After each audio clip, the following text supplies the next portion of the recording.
Hello everyone, you are watching brilliant biology and I am your educator Monica Yadav. आज के इस video में हम बात करेंगे बीएससी सेमेस्टर 6 के बॉटनी प्रैक्टिकल एग्जामिनेशन के बारे में। इससे पहले मैंने वीडियो बनाया है कि बॉटनी प्रैक्टिकल जो एग्जाम का पैटर्न है वो क्या रहेगा, मार्क्स का डिस्ट्रीब्यूशन कैसे रहेगा और कितना समय आपको मिलेगा। इन सभी बातों को मैंने डिटेल में प्रीवियस वीडियो में समझा दिया था। आज की इस वीडियो में हम बात करेंगे कि इम्पोर्टेंट टॉपिक्स क्या हो सकते हैं, कहाँ से आपको क्वेश्चंस मिल सकते हैं, क्योंकि जैसा कि आप देख पा रहे हो सिलेबस बहुत वास्ट है। अगर आपको एक क्विक रिवीजन करना है तो आप किन टॉपिक्स पे ध्यान दोगे, इन सभी चीज़ों के बारे में आज हम बात करेंगे। तो चलिए वीडियो को स्टार्ट करते हैं। सबसे पहले जो क्वेश्चन है, क्वेश्चन नंबर 1, वो हम बात कर रहे हैं किससे, साइटोजेनेटिक्स से। तो क्वेश्चन नंबर 1 किससे है, आपका साइटोजेनेटिक्स से है। इसमें आपके 7 क्वेश्चंस दिए गए हैं, जिसमें से इम्पोर्टेंट क्या है। पहला ही क्वेश्चन बहुत इंपॉर्टेंट है कि आपको स्लाइड प्रिपरेशन करनी होगी किसकी, माइटोटिक सेल डिवीजन की, और मटेरियल क्या यूज करना होगा, रूट टिप्स ऑफ एलियम, मतलब प्याज की जो जड़ें होती हैं उनका यूज करके आपको स्लाइड प्रिपेयर करनी है और उसमें माइटोटिक सेल डिवीजन की स्टडी करती है। ये वेरी वेरी इंपॉर्टेंट है, आप सभी लोग इसको जरूर रिवाइज करेंगे क्योंकि ये प्रैक्टिकल काफी डिटेल में कराया जाता है कॉलेजेस में, यूनिवर्सिटी में, और इम्पोर्टेंट हो जाता है। इजीली आप इसमें देख पाते हो सेल डिवीजन के स्टेजेस, इसलिए ये बहुत ही इंपॉर्टेंट है और इसको प्रैक्टिकल में दिया जा सकता है। नेक्स्ट है preparation of slides of meiosis. Just like mitotic आप मियोसिस भी कर सकते हो, जो कि आपको रियो के बर्ड से देखने को मिलता है। तो इसमें आप 2 क्वेश्चन बहुत अच्छे से तैयार करोगे, एक तो माइटोटिक सेल डिवीजन का, दूसरा मियोसिस सेल डिवीजन का। ये बहुत इंपॉर्टेंट है जो आपको करने को वहां मिल सकता है। तीसरे क्वेश्चन की अगर हम बात करें तो इसमें monohybrid cross and dihybrid cross के बारे में बताया गया है। इसको आप देख लेना कि किस तरीके से सेग्रीगेशन के टाइम पर क्रॉसेस बनते हैं, पनेट स्क्वायर कैसे बनता है, जीनोटिपिक एंड फिनोटिपिक रेशियो कैसा होता है। ये सारी चीजें एक बार आप मेंडल का तीनों लॉ और उसमें जो अदर लॉज आए थे, अदर जो प्रोसेस आए थे, एपिस्टासिस आया था, मोनोहाइब्रिड, कॉम्प्लीमेंट्री, सप्लीमेंट्री, ये सारी चीजें अच्छे से देख लेना। ये कहीं ना कहीं आपको इसमें से क्वेश्चन देखने को मिल जाएंगे। तो ये बात हो गई हमारे क्वेश्चन नंबर 1 की। अब हम बात करते हैं क्वेश्चन नंबर 2, जो कि आपका किससे होगा, प्लांट फिजियोलॉजी से होगा। क्वेश्चन नंबर 2 एंड 3 दोनों ही किससे होंगे, आपके प्लांट फिजियोलॉजी से होंगे, जिसमें आपने बहुत सारे एक्सपेरिमेंट्स को परफॉर्म किया है, रिजल्ट लिखा है, वैसे ही कुछ इसमें आपको करना होगा।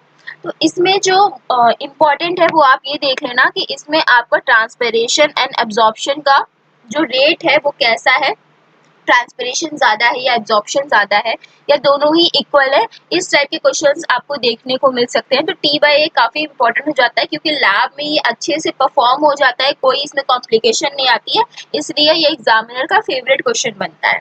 नेक्स्ट आप देखो इसमें T/A के साथ में एक और एक्सपेरिमेंट आता है T/E। यहाँ पे ट्रांसपिरेशन रेट को यहाँ पे ट्रांसपिरेशन रेट को इवेपोरेशन रेट से कंपेयर करते हैं। तो आपको T/A तैयार करना है, T/E तैयार करना है, ये बहुत ही इंपॉर्टेंट है। इसके बाद अगर हम बात करें, यहाँ पे कुछ फोटोसिंथेसिस से रिलेटेड भी क्वेश्चन है। तो फोटोसिंथेसिस में जो क्वेश्चन आता है उसके लिए आप विल्मॉर्ट्स बबलर वाला जो एक्सपेरिमेंट होता है वो जरूर आप लोग देख लीजिएगा कि किस तरीके से जब फोटोसिंथेसिस होती है तो जो ऑक्सीजन होता है वो कितने अमाउंट में रिलीज होता है। ये हम लोग गैसियस एक्सचेंज को भी देखते हैं, विल्मॉर्ट्स बबलर के लिए आप ये चीज देख लीजिएगा। नेक्स्ट यहाँ पे जो इम्पोर्टेंट बनता है वो बनता है आपका फर्मेंटेशन वाला एक्सपेरिमेंट, जो कुनेस ट्यूब से होता है। ये भी इजीली हो जाता है, इसलिए एग्जामिनर ये आपको दे सकते हैं क्वेश्चन। नेक्स्ट यहाँ पे इम्पोर्टेंट गेनोन्स रेस्पायरोमीटर, वेरी इंपॉर्टेंट, ये भी आपका बहुत इंपॉर्टेंट है। और इसके बाद आप देख सकते हो एक तो गेनोन्स रेस्पायरोमीटर और दूसरा है गेनोन्स फोटोमीटर। दो है इसमें, एक रेस्पायरोमीटर है और दूसरा फोटोमीटर है। तो इतने एक्सपेरिमेंट आपको फिजियोलॉजी में देखने ही देखना है, लगभग मैंने 5-6 बता दिए हैं। पहला हो गया T/A, T/E, फिर आपको देखना है विल्मॉर्ट्स बबलर, तीसरा हो गया गेनोन्स रेस्पायरोमीटर, चौथा हो गया, पांचवा हो गया फोटोमीटर और छठा हो गया कुनेस ट्यूब। ये 6 एक्सपेरिमेंट एकदम रट डालिएगा अच्छे से। इसका objective, procedure, explanation, conclusion, result, calculation, ये सारी चीजें आपको अच्छे से प्रैक्टिस करके अपने एग्जामिनेशन के लिए जाना है। नेक्स्ट हम बात करते हैं कि 3 का ही, जो कि प्लांट फिजियोलॉजी का पार्ट है, लेकिन ये सीट वर्क पे आपको भी मिल सकता है, जिसमें मैंने ऑलरेडी बता दिया है आपको कि विल्मॉर्ट्स बबरल वेरी इंपॉर्टेंट है, T/E भी बहुत इंपॉर्टेंट है, गेनोन्स फोटोमीटर इंपॉर्टेंट है, और इसके साथ ही साथ आप यहाँ पर थोड़ा सा ऑस्मोसिस का एक्सपेरिमेंट भी देख लेना। बट ये 3 वेरी इंपॉर्टेंट है, इनको अच्छे से पढ़ लीजिएगा।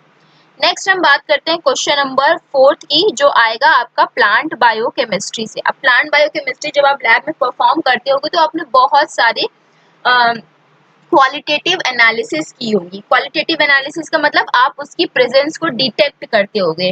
फॉर एग्जांपल आपको कोई सैंपल दिया जा रहा होगा लैब में टेस्ट ट्यूब में, और उसमें आप एजेंट्स डाल के डिटेक्ट कर रहे होगे कि other is solution is carbohydrate और नॉट, मतलब आप कार्बोहाइड्रेट का टेस्ट कर रहे होगे, आप प्रोटीन का कर रहे होगे। तो ये सारी चीजें आपने बायोकेमिस्ट्री में परफॉर्म की हैं। इसमें क्या क्या इंपॉर्टेंट हो सकता है, इसमें पहला तो कार्बोहाइड्रेट वेरी इंपॉर्टेंट है। कार्बोहाइड्रेट में बहुत सारे टेस्ट आते हैं, जैसे कि मॉलिश टेस्ट आप देख लेना अच्छे से, आप यहाँ पर देख लेना बारफोर्ड टेस्ट अच्छे से देख लेना, मॉलिश हो गया, बारफोर्ड हो गया, बेनेडिक्ट हो गया, ये सारे टेस्ट आपको अच्छे से देख लेने हैं, क्योंकि ये प्रैक्टिकल पॉइंट ऑफ व्यू से काफी इंपॉर्टेंट होता है। इसी के साथ साथ आप प्रोटीन का टेस्ट देख लेना। प्रोटीन में जो दो मोस्ट इंपॉर्टेंट टेस्ट आते हैं वो आता है, एक मिलेंस टेस्ट आता है और दूसरा आता है बायूरेट टेस्ट, जिसमें बायूरेट नाम का कंपाउंड बनता है। तो ये दो टेस्ट प्रोटीन के लिए काफी इंपॉर्टेंट है। कार्बोहाइड्रेट प्रोटीन के अलावा आप फैट और ऑयल का टेस्ट भी देख लेना, जो कि सूडान से किया जाता है। तो ये बायोकेमिस्ट्री के मैंने इतने प्रैक्टिकल्स बता दिए जिनको आपको बिल्कुल भी मिस नहीं करना है।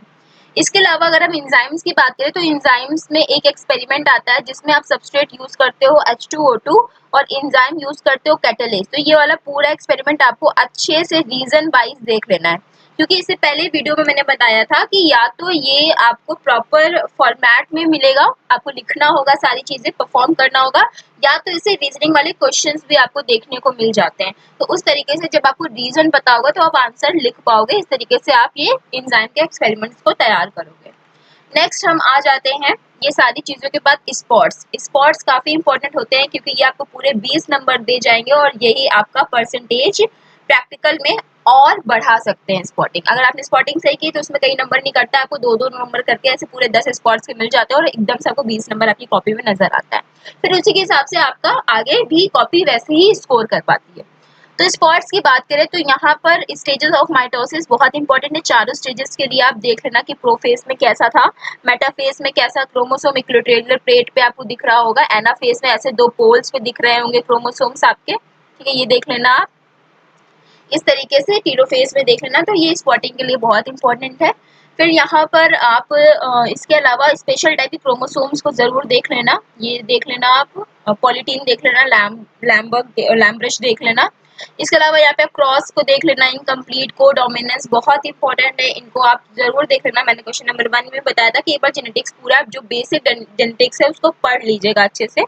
डबल स्टैंडर्ड डीएनए कैसे दिखता है उसका मॉडल, मतलब डीएनए तो पहचान ही लेंगे आप, कुछ हेलिकल ऐसे ऐसे स्ट्रक्चर होता है, उसको आप देख लेना। साथ ही साथ जब आप इसको पहचानोगे तो इसमें देख लेना कि क्या क्या होता है, नाइट्रोजन बेस होता है, शुगर होता है, फॉस्फेट होता है, इन सभी मॉलिक्यूल्स जो हैं बायोमॉलिक्यूल्स, इनके स्ट्रक्चर आप अच्छे से देख लीजिएगा। और ये बायोस्टैट्स की प्रॉब्लम भी बहुत इंपॉर्टेंट है, इसे देख लीजिएगा। स्पेशली इसमें मीन, मीडियन, मोड कैसे निकाला जाता है इसकी प्रैक्टिस कर लीजिएगा। मीन, मीडियन एंड मोड, ये 3 क्वेश्चंस इस पे आ सकते हैं बायोस्टैट्स में, जो कि इजी होते हैं, जल्दी जल्दी हो जाती है, इसलिए स्पॉटिंग में इसे रखा जा सकता है। नेक्स्ट अगर हम प्लांट फिजियोलॉजी के बात करें तो यहाँ पर अगेन आपका गेनोम्स फोटोमीटर इंपॉर्टेंट है, विल्मॉट्स बबलर इंपॉर्टेंट है, कून्स ट्यूब इंपॉर्टेंट है, गेनोम्स स्पायरोमीटर इंपॉर्टेंट है, और यहाँ पे क्लाइनोस्टैट इंपॉर्टेंट है कि मोनास्टिक मूवमेंट ऑफ जो छुई मुई का मूवमेंट होता है उसको भी रखा जा सकता है। ये सारी चीजें आपको देखनी होंगी आपके फिजियोलॉजी में। फिर हम कुछ स्ट्रक्चर्स की बात कर रहे थे कि स्ट्रक्चर्स में क्या आ सकता है, तो स्ट्रक्चर में सुक्रोज का स्ट्रक्चर जरूर देख लीजिएगा। इन सभी जो ये यहाँ पे जितने भी लिखे गए हैं सब कार्बोहाइड्रेट, तो आप कार्बोहाइड्रेट का एक जनरल स्ट्रक्चर देख लेना कि जनरल स्ट्रक्चर कैसा होता है, मतलब उसमें क्या क्या ग्रुप होता है। कार्बोहाइड्रेट में OH होता है, एल्डिहाइड होता है, ठीक है, तो कार्बन होता है, ये सारी चीजें आप अच्छे से देख लीजिएगा कि जनरल स्ट्रक्चर कैसा होता है। फिर हम लिपिड्स की बात करें तो लिपिड्स का देख लेना एक बार, प्लाज्मा मेम्ब्रेन का स्ट्रक्चर देख लेना कैसा है, उसके बारे में क्या चीजें हैं, ये सारी चीजें देख लेना। और अमीनो एसिड्स में देख लेना, जनरल स्ट्रक्चर तो आपको सबका देखना है, अमीनो एसिड का भी आपको जनरल स्ट्रक्चर देखना है। जनरल स्ट्रक्चर का मतलब है कि बेसिक स्ट्रक्चर क्या होता है अमीनो एसिड में।